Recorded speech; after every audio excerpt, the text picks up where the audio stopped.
মানুষ সেই আঘাতটা খুব সহজে ভুলতে পারে না, যে আঘাত সে খুব কাছের মানুষ থেকে পায়। হ্যালো এভরিওয়ান, আসসালামু আলাইকুম। সবাই কেমন আছেন? আশা করছি সবাই ভালো আছেন। আলহামদুলিল্লাহ আমিও ভালো আছি মোটামুটি। তো যাই হোক, এদিক দিয়ে হচ্ছে গিয়ে আমি তো একটু রেডি হয়ে গিয়েছিলাম। এগুলো আগের ভিডিও যেহেতু, তাই একটু একটু করে আপনাদের সাথে শেয়ার করতেছি। আর সকাল সকাল ঘুম থেকে উঠে হচ্ছে গিয়ে পরোটা ভেজে নিয়েছিলাম। আজকে নাস্তা করতেছি পরোটা, তারপর হচ্ছে ডিম পোস্ট করছি। তো ডিম পোস্ট দিয়ে পরোটা দিয়ে খাচ্ছি। আমার কাছে পরোটা মাঝে মধ্যে ভালো লাগে খেতে। সবসময় পরোটা খাইতে বেশি একটা ভালো লাগে না, আর সবসময় পরোটা খাওয়াটাও ঠিক না। পরোটা থেকে কিন্তু রুটি বেশি ভালো, কারণ রুটিতে গ্যাস তেমন হয় না, কিন্তু পরোটা খাইলে পরোটাতে অনেক গ্যাস হয়ে থাকে। তো যাই হোক, এরপরে তো হচ্ছে গিয়া মাঝে মধ্যে একটু খাইতে কিন্তু ভালোই লাগে, সবসময় যেহেতু খাই না। আর আজকে আমি হচ্ছে গিয়ে সকালে উঠে এগুলো বানিয়েছিলাম, বানিয়ে তারপরে খেয়ে নিলাম। এদিক দিয়ে হচ্ছে আপনাদের ভাইয়া বলতেছিল যে তার জন্য একটু পিঠা বানানোর জন্য। এখন যে তালগুলো দিয়ে পিঠা বানাইতেছি, এই তালগুলো আমার ফুফু গ্রাম থেকে পাঠাইছিল। আমার ফুফুর বিয়ে হয়েছে নোয়াখালীতে। আমি তো ছোটবেলা থেকে আমার ফুফুর বাড়িতে মানুষ হয়েছি, ক্লাস 5 পর্যন্ত ওইখানেই পড়ালেখা করছি। 6-এ যখন উঠবো তখন আমি আমার আম্মার কাছে চলে আসছি, মানে ঢাকাতে।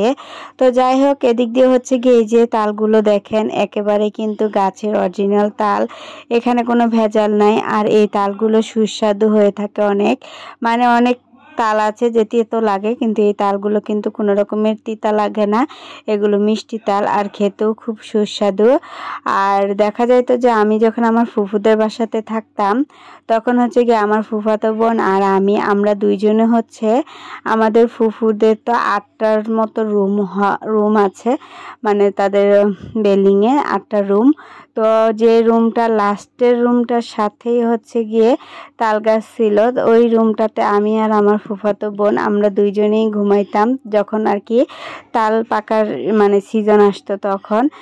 কেন ঘুমাইতাম জানেন? যাতে করে হচ্ছে গিয়ে তাল যখন পড়তো ধপ ধপ করে তো আওয়াজ হইতো, আর আমরা শুনতেও পাইতাম।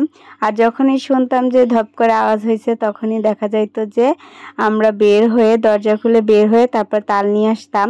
আর অনেক তালও টুকাইছিলাম। তার পাশেই ছিল হচ্ছে গিয়ে কবরস্থান, মানে আমার ফুফুদের বাড়ির সাথেই হচ্ছে বড় কবরস্থান আছে।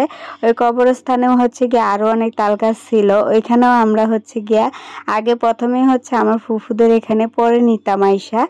আগে হচ্ছে গিয়ে আমরা যেহেতু রমজান মাসের দিকে হচ্ছে তালগুলো পাকতো, ওই তখন হচ্ছে গিয়ে আমি আর আমার ফুফাতো বোন উঠতাম, উঠে আগে হচ্ছে গিয়ে একটা লাইট নিয়ে তারপর আমরা দুইজনে যেতাম, গিয়ে গিয়ে আর কি তাল টোকাই নিয়ে আসতাম। তো আমার ফুফুদের বাসার সাথেই হচ্ছে গিয়ে কবরস্থান, আর সাথেই হচ্ছে গিয়ে একটা তাল গাছ ছিল। ওইখানে আগে যাইতাম, আগে গিয়ে দেখতাম তাল পড়ছে কিনা। যদি তাল পড়তো, ওইখানে হচ্ছে গিয়ে তাল নিয়ে আসতাম, নিয়ে তারপরে হচ্ছে আমার ফুফুদের যে গাছটা আছে, ওটা হচ্ছে আমার ফুফুদের বাড়ির মধ্যে গাছ আর রুমের সাথে, তাই ওটা পড়লে তো আওয়াজ শুনবে। ওটা যেহেতু লাস্টে নিলেও সমস্যা নাই। পরবর্তীতে আইসা ওই তাল গাছ থেকে নিচে দেখতাম যে অনেকগুলো তাল পড়ে থাকতো, ওগুলো নিয়ে আসতাম আর কি। তারপরে আমার ফুফু এই তালগুলো হচ্ছে গিয়ে পিঠা বানাইতো। তারপরে হচ্ছে গিয়ে তাল দিয়ে, গুড় দিয়ে, তারপরে হচ্ছে দুধ দিয়ে, নারকেল দিয়ে আউটাই আর কি মুড়ি দিয়ে খাইতাম, অনেক মজা লাগতো। এখন হচ্ছে আমার ফুফু যখনই হচ্ছে গিয়ে আমরা যাই, বা হচ্ছে আমার ভাইয়া যায়, বা আমার ফুফু আসে, তখন হচ্ছে উনি চেষ্টা করে যে এই তালগুলো দেওয়ার জন্য।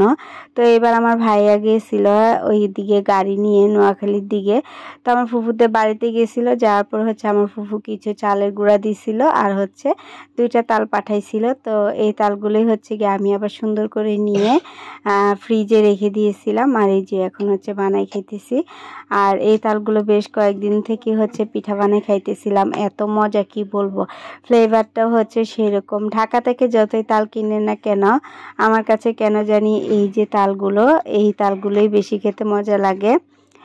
আর কি বলবো, অনেক ছোটবেলার স্মৃতি আছে যেগুলো অনেক মজার ছিল, সেগুলো আরেকদিন আপনাদের সাথে শেয়ার করব। আপনাদের যদি জানতে চান অবশ্যই কমেন্ট করে জানাবেন। এদিক দিয়ে হচ্ছে দেখেন আমার মেয়ে আর ছেলে, তারা দুজনে কি যে দুষ্টুমি করতেছে। আমার মেয়েটা হচ্ছে অনেক পাকনা, মাশাল্লাহ মাশাল্লাহ। আমার মেয়ে জাইফার জন্য আপনারা সবাই দোয়া করবেন, আর আমার ছেলের জন্য, আমার পরিবারের জন্য আমিও আপনাদের জন্য দোয়া করি। আসলে একজন একজন মুসলমান আরেক মুসলমানের জন্য দোয়া করা উচিত। আর এদিক দিয়ে দেখেন ভাই বোনে দুজনে মিলে হচ্ছে গিয়ে খুনসুটি করতেছে। আর এরকম খুনসুটি যেন তাদের মধ্যে মিল মহব্বত সারা জীবন থাকে সেই দোয়া করি। তো আজকের ভিডিওটি এ পর্যন্তই, দেখা হবে নেক্সট কোনো ব্লগে। সে পর্যন্ত সবাই ভালো থাকবেন, সুস্থ থাকবেন। আল্লাহ হাফিজ।